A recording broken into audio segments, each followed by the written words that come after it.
sax ñàkk nañu seeni bakkan directeur général de la santé publique moom moo ko xamle naka démb Marie Khemesse Ngom Ndiaye bokkoon ci ndajeb comité bi nga xam ne moom mooy toppatoo wàllu mbas mi waa SUTSAS ci wàllu kër docteur ñoom nee ñu lii moom bettu leen te nag faaw kilifa yi mën leen cee dimbali ndax bu dul lool tam jafe-jafe dina am ñu jëm ci wàllu tàggat yaram ak Saër Seck mi nga xam ne génn na ci consensus bi nga xam ne moom la ñu tegaloon ngir Maître Augustin Senghor moom mi jiite fédération bëgg sampaat ndëndam bu moytuwul nag yëf yi dina compliqué pour président sortant bi leneen ci wàllu xibaar wàllu bitim réew lay doon Simon Faye ci micro bi Cheikh Anta Gueye ci xarala bi su ngeen taxeeloo ñu faram-fàccee.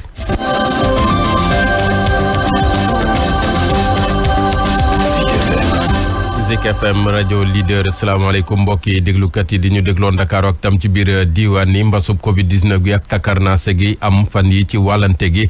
jàpp nañu nag ci jamono ji moom kenn mënatu ko lam-laame ndax ñi nga xam ne ñoom la mbas mi tëral boo ko xaymaa téeméer ñeent fukk yëpp ay ndaw lañu kii ko biral nag di docteur Marie Khemesse Ngom Ndiaye moom mi nga xam ne moo jiite comité bi ñuy dénk wàllu xeex mbas mi ci biir réew mi di épidémie yi directrice générale de la santé publique. xam le ne ci jamono ji daal situation bi xaw na doy waar lool te nag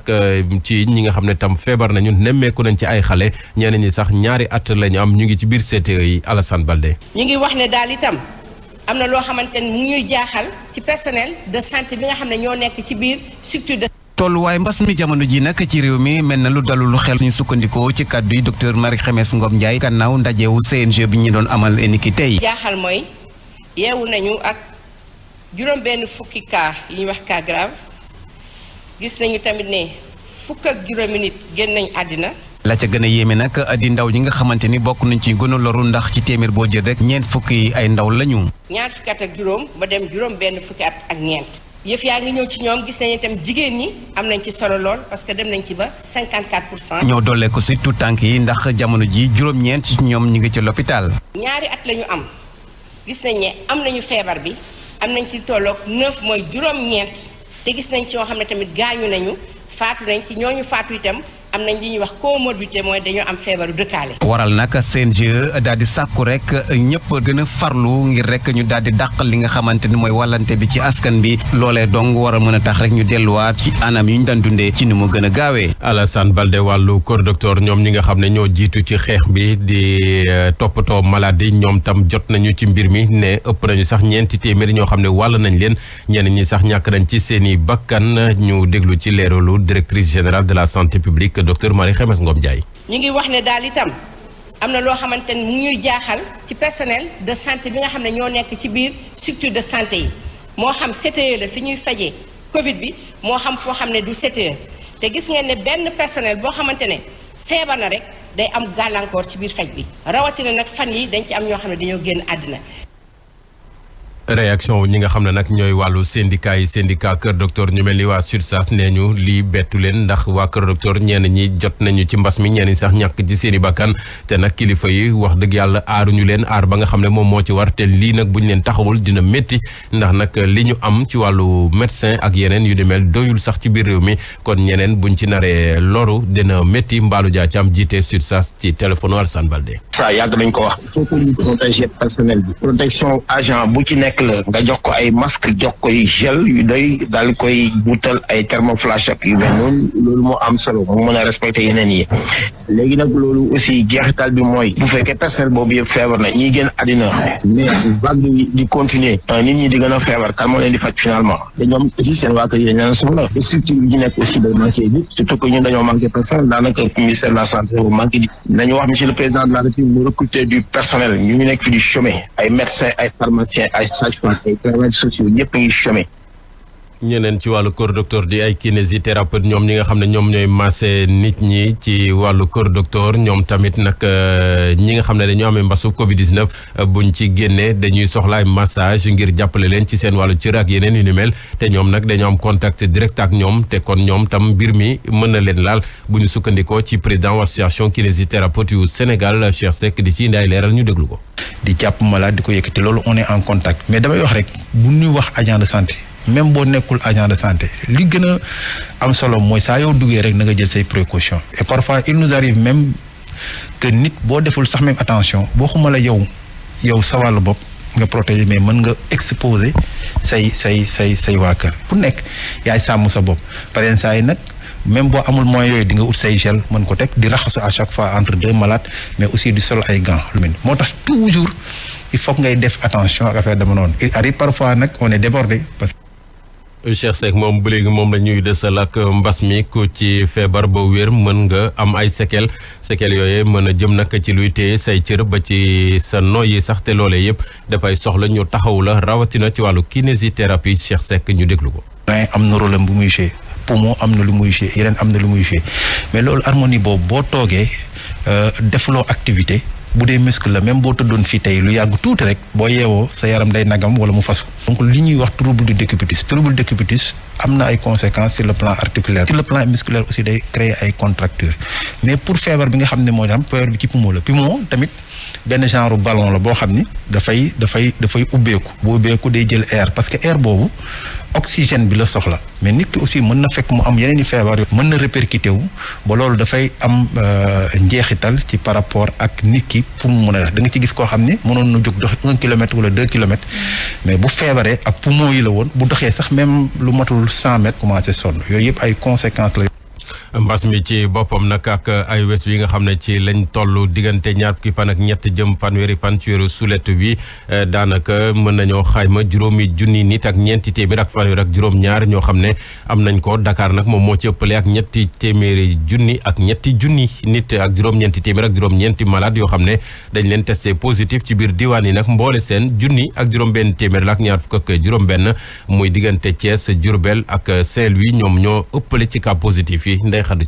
Covid-19 Sénégal ba léegi rek mu ngay wéy di jàkkaarloo nag ak cas yi nga xamante ni dañuy wéy di yokku rawatina ak ñetteelu vague bi nga xamante ni suñu réew mu ngi koy dundin bu metti ci ayu bés bi ñu jénn rek ñu gis nag ni lu toll ci juróomi junni ak ñeenti téeméer ak fanweer ak juróom-ñaari cas daal dinañ leen rek gis ci réew mi yépp région bu Dakar moom ëppale ca ndaxte kat lu toll ci ñetti junni ak juróom-ñetti téeméer ak juróom-ñeenti cas daal dinañ ko fi gis lu ni mel sax tax ba région bu Dakar nekk lii di épicentre feebar bi yeneen i région yi tamit woppub Covid-19 ma ngay wéy di fa law ndaxte kat daal dinañu am lu toll ci junni ak juróom-benn téeméer ak ñaar fukk ak juróom-ñetti cas ci diir boobu ya ca gën a tarle nag bokk nañ ci région bu Thiès Diourbel Saint-Louis ak yeneen nga xamante ni foofu cas ya ña ngay gën di yokk ngir nag daal di ci mën a fàggandiku sénégalais yu bëri ña ngay daw wutali vaccin yi ngir bañ a am ci cas yu grave yi ñeel boobee feebar muy ab yeewu goo xamante ni buñ ci rek daal di boole respecté mesure fàggandiku yi mën na nag wàññi bu baax lii di wopp gi ci réew mi ak ñetteelu vague bi nga xamante ni la mu faat ci doomu aadama jéggi na dayoo.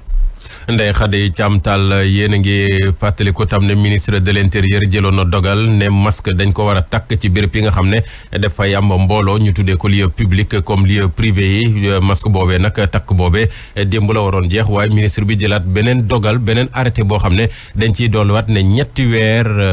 weer yoo xam ne nit ñi dañuy takkaat masque ci anam yi nga xam ne noonu lañ ko digle woon Fatou Abdou Ndiaye. delta variant bi tàmbali di def ay jéego ci réewu Sénégal ñu bari it tàmbali di ci loru ak di am ay cas ba tax na gouvernement bi bëggul bàyyandiku ci mesure barrière yi nga xam ne moom mooy dakkal feebar bi ministère bi ñu dénk kaaraange bi réew mi daal di yokkaat di rub ñetti weer arrêté bi nga xam ne moom la ñu dippee 17602 bu ñaar fukki fan ak juróom-ñeent ci weeru avril 2021 ñeel solu ko masque yi ci bërëb public ak privé yi mesure bi nag dem na ci voie publique yi service yi nga xam ne moo ñeel administration yi ak gestion bu mënti doon service yi ñeel secteur privé ak public service yi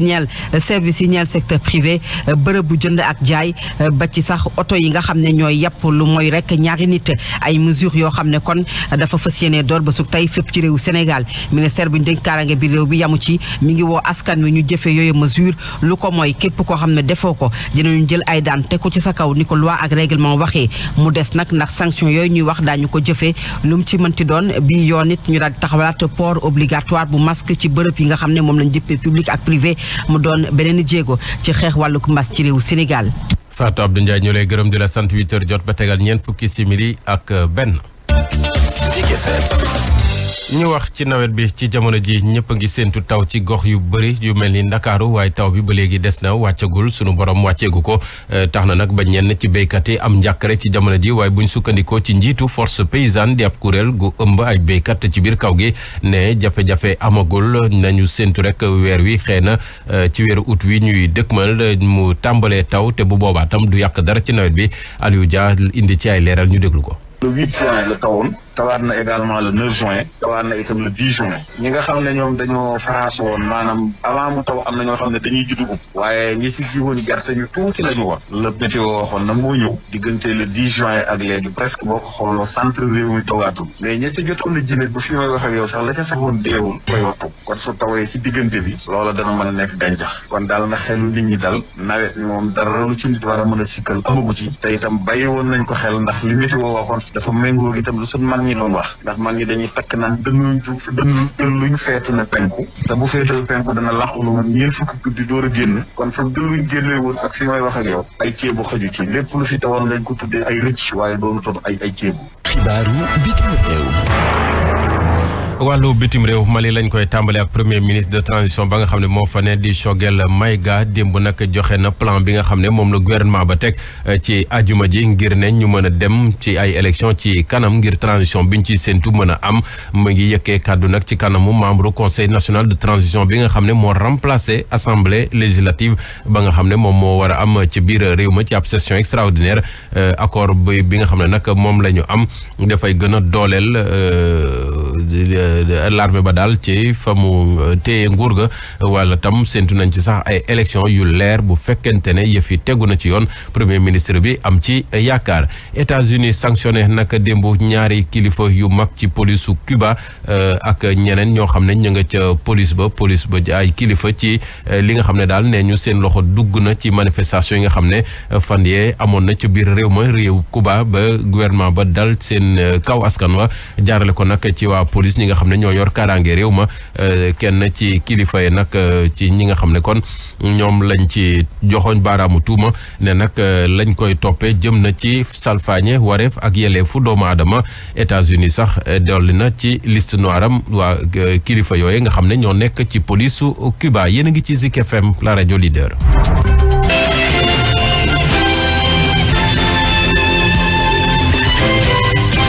Actu Sport.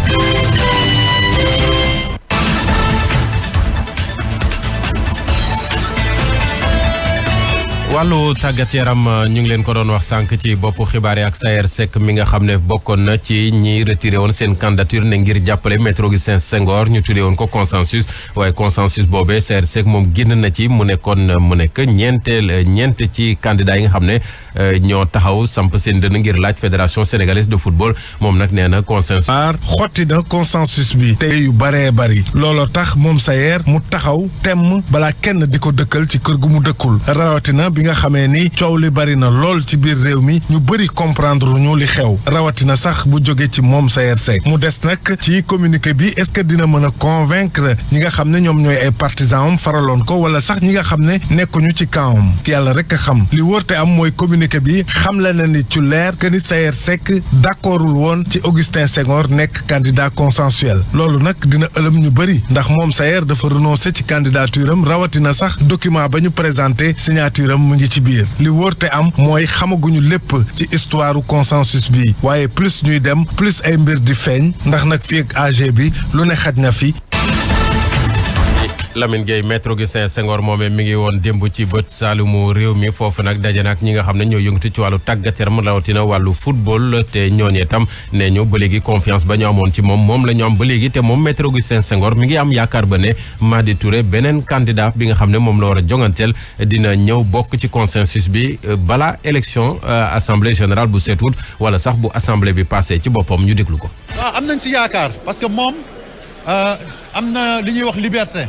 moom moo xaatimoon këyit boo xam ne dafa ne nañ ko may ba le 30 dina wax li muy def mën na ñëw dugga comme mën na tamit jàppandi position am ne day continuer ci élection su ko defee nag dañ ko koy nangul parce que démocratie la ñu nekk système de pensée unique maanaam ñëpp di xoolee benn boor amatul fenn il faut que ñu nangu démocratie ku nekk nangul ko nag sa morom doone man damay dem mais keneen du dem donc loolu moo am solo donc ñun nangu nañu bu Madi waree dem élection te àndul ak ñun dinañ ko nangul mais li ñuy gënal fi mu nekk nii ba jour yi élection yi ba après sax élection yi fekkee ñun ñoo toog mooy mu ñëw fekk si. Maître Augustin Senghor